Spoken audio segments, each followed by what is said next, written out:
नमस्कार दोस्तों, आप सब कैसे हैं? आई होप आप लोग अच्छे होंगे। आज हम लोग देखेंगे वाणिज्य कॉमर्स से कुछ महत्वपूर्ण क्वेश्चन।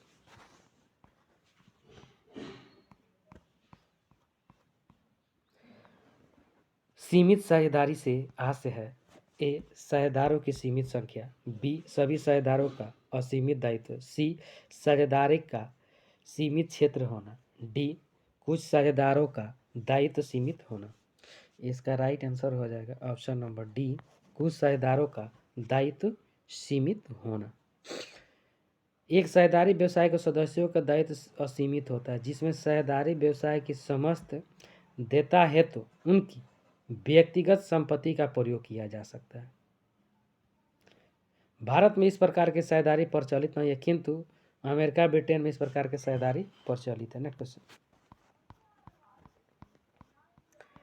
फर्म का पंजीकरण है। ए साझेदारी अधिनियम के अनुसार अनिवार्य। बी कंपनी अधिनियम के अनुसार अनिवार्य। सी ऐच्छिक। डी उपरोक्त में से कोई नहीं। इसका राइट आंसर है ऑप्शन नंबर सी, ऐच्छिक यानी स्वयं से।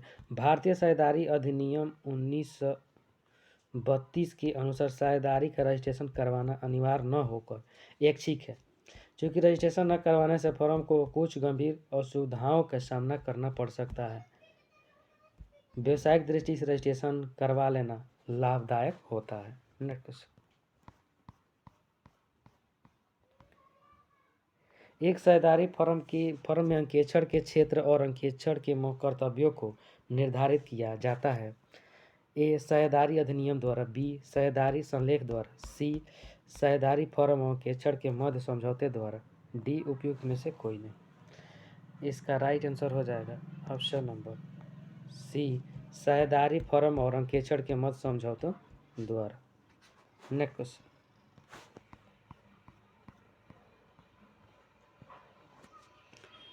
साझेदारी फर्म में साझेदारों का दायित्व होता है पृथक, संयुक्त, संयुक्त अथवा पृथक, संयुक्त एवं पृथक। इसका राइट आंसर हो जाएगा ऑप्शन नंबर डी, साझेदारी फर्म में साझेदारों का दायित्व संयुक्त एवं पृथक दोनों होता है। सामान्यतः साझेदारी में साझेदारों का दायित्व संयुक्त एवं सीमित साझेदारी में साझेदारों का दायित्व पृथक होता है।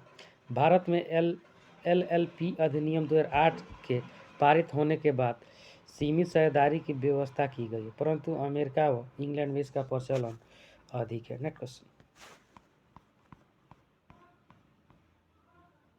एक अवयस्क है फर्म में साझेदार बन सकता है। फर्म की हानियों को बांटने हेतु व्यक्तिगत रूप से उत्तरदायी बनाया जा सकता है।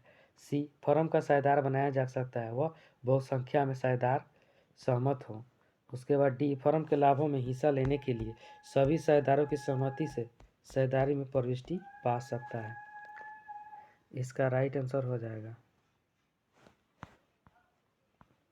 ऑप्शन नंबर डी, फर्म के लाभों के हिस्सा लेने के लिए सभी साझेदारों की सहमति से साझेदारी में प्रविष्टि पा सकता है। Next question. व्यस्त होने पर यदि एक अव्यस्त साझेदार फर्म के साझेदार के रूप में बने रहने का चुनाव करता है तो वह फर्म की श्रेणी के प्रति उत्तरदायी होगा। अपने व्यस्त होने की तिथि से, फर्म की लाभ प्राप्ति होने की तिथि से, बाद की उस तिथि से जब से वह साझेदार बनने का चुनाव करता है। डी अभिभावक के द्वारा विकल्प देने की तिथि से। इसका राइट आंसर हो जाएगा ऑप्शन नंबर बी, फर्म की लाभ प्राप्ति होने की तिथि से। Next question.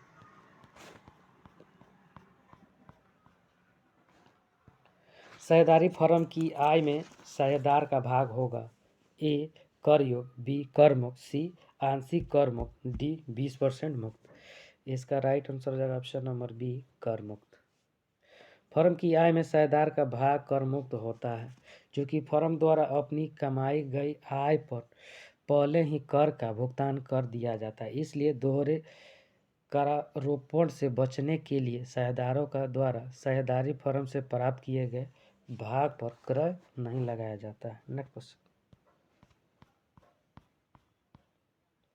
साझेदारी अस्तित्व में आ सकती है केवल भारतीय साझेदारी अधिनियम 1932 के अंतर्गत पंजीकरण द्वारा।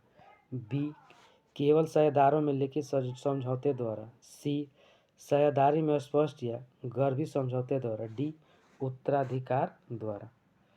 इसका राइट आंसर हो जाएगा ऑप्शन नंबर बी, केवल साझेदारों में लिखित समझौते द्वारा। नेक्स्ट क्वेश्चन,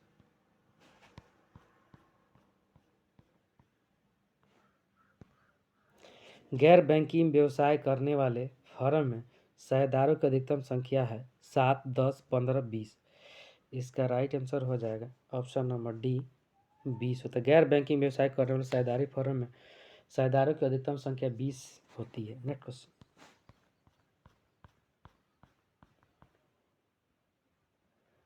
सीमित साझेदारी का तात्पर्य है कि ए, साझेदारों की संख्या सीमित होती है, बी, सभी साझेदारों का दायित्व सीमित होता है, डी, सी, साझेदारों की पूंजी सीमित होती है, डी, कुछ साझेदारों का दायित्व सीमित होता है।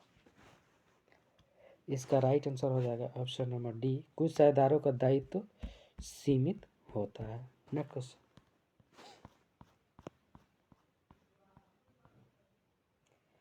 साझेदारी फर्म की रजिस्ट्री न कराने पर एक साझेदार लाभ में हिस्सा नहीं ले सकता, बी, अपनी पूंजी पर ब्याज नहीं ले सकता, सी, फर्म के संचालन में भाग नहीं ले सकता, डी, अन्य साझेदार के विरुद्ध बात प्रस्तुत नहीं कर सकता।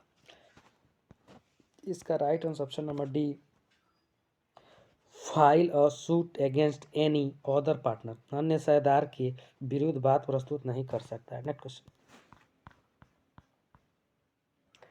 साझेदारी का पंजीकरण होना ए, साझेदारी अधिनियम के अंतर्गत अनिवार्य है, बी, कंपनी अधिनियम के अंतर्गत अनिवार्य है, सी, ऐच्छिक है, डी, उपरोक्त में से कोई नहीं। इसका राइट आंसर हो जाएगा ऑप्शन नंबर सी, ऐच्छिक है। नेक्स्ट क्वेश्चन,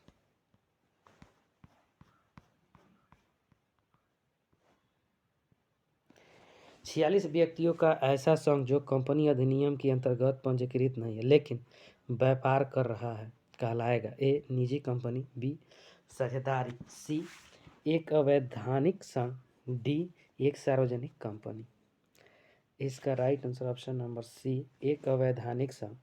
46 व्यक्तियों का ऐसा संघ जो कंपनी अधिनियम के अंतर्गत पंजीकृत नहीं है लेकिन व्यापार कर रहा है एक अवैधानिक संघ कहलाएगा, क्योंकि कंपनी अधिनियम के अंतर्गत सामान्य व्यवसाय हेतु 20 से अधिक व्यक्तियों का संघ नहीं होना चाहिए। नेक्स्ट क्वेश्चन,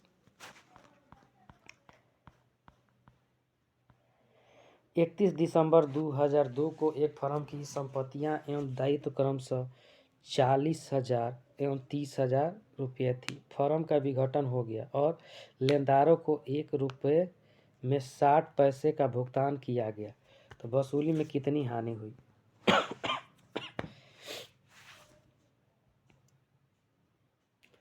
वसूली में कितनी हानि हुई? इसका right answer option number D, 22,000। 22,000 कैसे हुआ? कुल संपत्ति कितना हो गया? 40,000। कुल संपत्ति 40,000, दायित्व हो गया 30,000। उसके बाद लेनदारों की राशि, तो 30,000 इंटू ₹1 में 60 पैसा लेता, 60 पैसा बराबर हो जाएगा क्या था ना 18,000। 18,000 40,000 में से घटा देंगे तो 22,000 आ जाएगा। नेक्स्ट क्वेश्चन,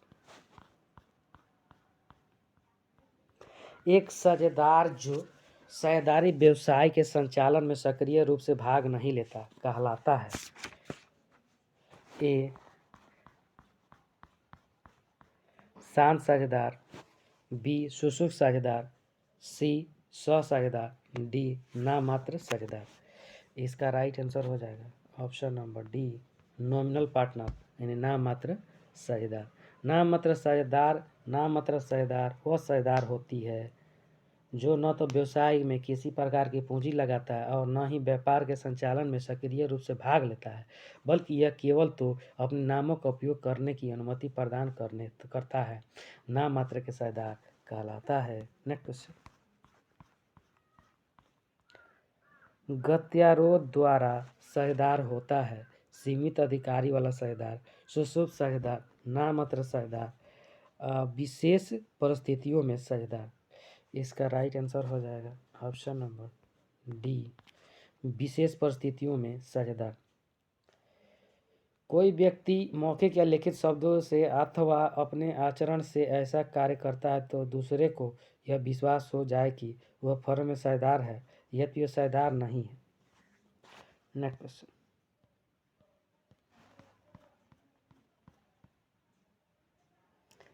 यदि किसी साझेदारी फर्म का पंजीकरण नहीं हुआ है तो वह व्यवसाय नहीं कर सकती, लाभ नहीं अर्जित कर सकती, तीसरे पक्ष के विरुद्ध अपना दावा नहीं कर सकती, डी फर्म का नाम नहीं रख सकती। इसका राइट आंसर हो जाएगा ऑप्शन नंबर सी, तीसरे पक्ष के विरुद्ध अपना दावा नहीं कर सकती है। भारतीय साझेदारी कंपनियों अधिनियम 1932 के अनुसार एक साझेदारी फर्म को अपना पंजीकरण करवाना अनिवार्य नहीं है। Next question. एक फर्म में अधिकतम साझेदारों की संख्या का प्रावधान निर्धारित किया गया है। साझेदारी अधिनियम 1932 द्वारा, कंपनी अधिनियम 1956 द्वारा, संविदा अधिनियम 1872 द्वारा, उपरोक्त में से कोई नहीं। इसका राइट आंसर हो जाएगा ऑप्शन नंबर बी, कंपनी अधिनियम 1956 के द्वारा। यह अधिकतम संख्या 20 तथा बैंकिंग क्षेत्र में 10 है, परंतु केंद्र सरकार के नियम अधिनियम 2013 केंद्र सरकार को यह शक्ति प्रदान करता है।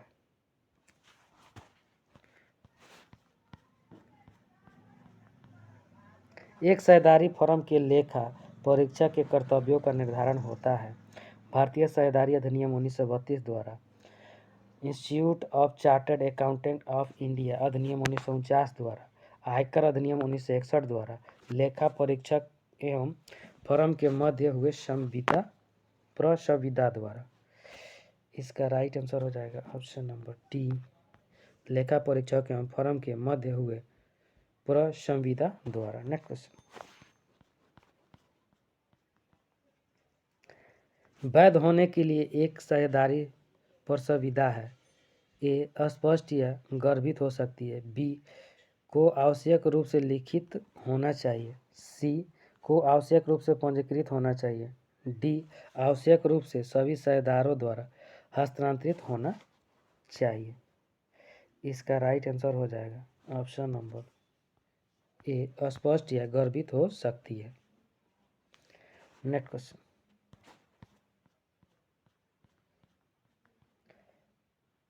सीमित दायित्व साझेदारी संगठन, ए भारत में सर्वमान्य है, बी भारत में सर्वमान्य नहीं है, सी भारत में अधिनियम द्वारा प्रावधानित नहीं है, डी कंपनी अधिनियम 1956 में प्रावधानित है। इसका राइट आंसर हो जाएगा ऑप्शन नंबर सी, भारत में अधिनियम द्वारा प्राविधानित नहीं है। हालांकि इस संबंध में LLP एक्ट 2008 पारित है। Next question.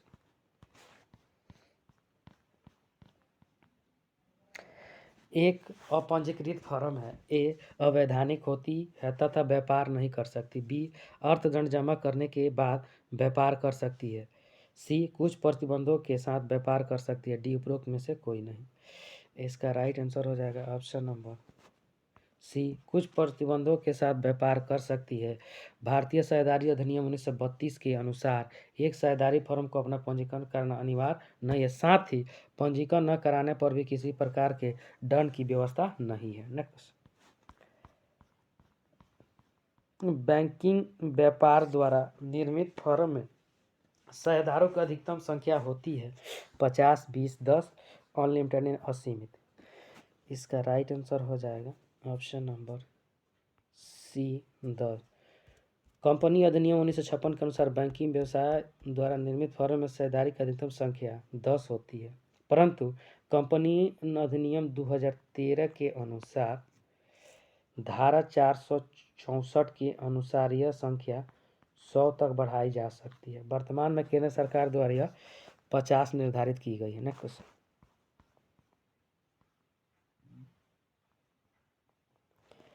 प्रतिभूति विनिमय बोर्ड ऑफ इंडिया सेबी अधिनियम पास हुआ था 1956 में, 1962 में, 1971 में, 1988 में।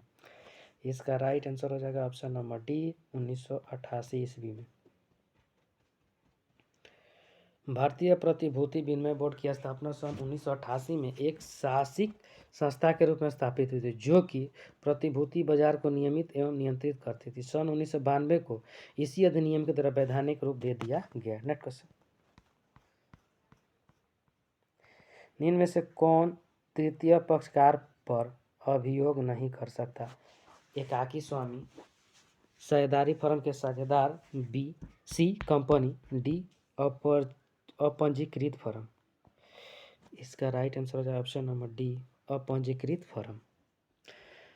भारतीय साझेदारी अधिनियम 1932 के अनुसार एक साझेदारी फर्म को अपना पंजीयन करवाना अनिवार्य नहीं है, साथ ही पंजीयन न कराने पर भी किसी प्रकार का दंड नहीं दिया जा सकता। थैंक यू फ्रेंड, अच्छा लगता है लाइक सब्सक्राइब और शेयर जरूर करें, साथ में बेल आइकन का बटन दबाना नहीं भूलें।